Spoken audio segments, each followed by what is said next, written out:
हर हर महादेव। सावन का पावन महीना चल रहा है और मैं अपने नन्हे लड्डू गोपाल के साथ भगवान शिव की आराधना की तैयारी कर रही हूँ। पर मेरे मन में एक सवाल आ रहा है।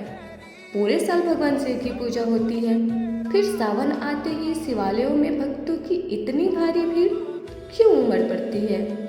आखिर सावन और भगवान शिव का ऐसा क्या संबंध है जो इस महीने को इतना विशेष बना देता है? अगर आपके मन में भी ये सवाल आती है तो आइए रीजन्स बिहाइंड रिचुअल्स के एपिसोड 2 में जानते हैं शास्त्रों, पौराणिक कथाओं, व्यवहारिक और आध्यात्मिक कारणों के आधार पर आखिर सावन में शिव पूजा का महत्व इतना क्यों बढ़ जाता है। सबसे पहले बात करते हैं शास्त्रीय कारण की। स्कंद पुराण के अनुसार भगवान शिव ने संत कुमार से कहा कि श्रावण मास मुझे सबसे प्रिय है। साथ ही इस महीने नियम, संयम, व्रत और पूजा का विशेष पुण्य बताया गया है। वहीं दूसरी ओर पुराणों और धार्मिक परंपराओं के अनुसार सावन दक्षिणायन में आता है। इस काल में शिव आराधना विशेष फलदायी मानी जाती है। लेकिन महाभारत के अनुशासन पर्व में कहा गया है कि जो व्यक्ति श्रावण मास में संयम पूर्वक जीवन बिताता है उसे विशेष पुण्य प्राप्त होते हैं। अब हम बात करेंगे पौराणिक कथाओं और लोक मान्यताओं की। वैसे तो उसके पीछे बहुत सारी कथाएं हैं, परंतु उनमें सर्वाधिक लोकप्रिय है समुद्र मंथन की कथा। ऐसी मान्यता है कि समुद्र मंथन के समय भगवान शिव ने लोक कल्याण के लिए हलाहल विष का पान कर लिया। विष की उष्णता को शांत करने के लिए देवताओं ने भगवान शिव का जलाभिषेक किया।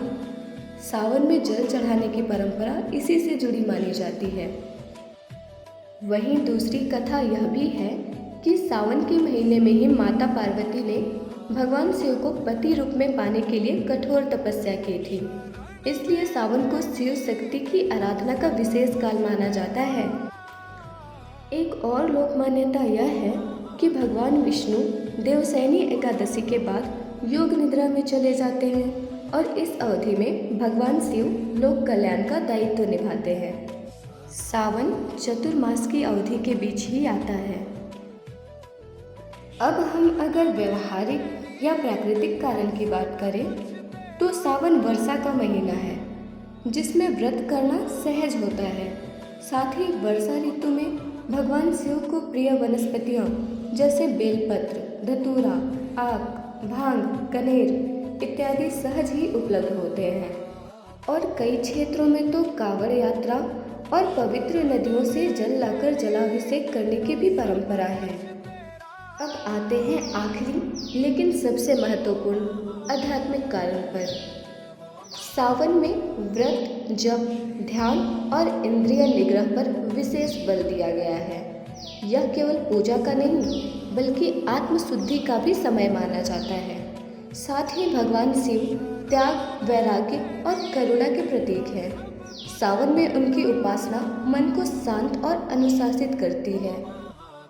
ये तो हुई इस परंपरा से जुड़ी कुछ कारण, परंतु यदि आपके पास भी कोई नई जानकारी हो या कोई ऐसी कथा जो सावन से जुड़ी हुई हो तो आप उसे कमेंट में साझा कर सकते हैं।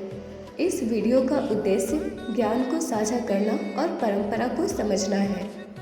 यदि आप भी अपनी परंपराओं और अपनी बातों को हमारे समक्ष रखेंगे तो हमें बेहद खुशी होगी और फिर हम उस विषय पर विस्तृत रूप से वाद या संवाद कर सकते हैं, क्योंकि हर परंपरा के पीछे एक कारण होता है और हर कारण हमें अपनी संस्कृति से जोड़ता है। मिलते हैं रीजन्स बिहाइंड रिचुअल्स के अगले एपिसोड में। तब तक हर हर महादेव। जय श्री कृष्ण।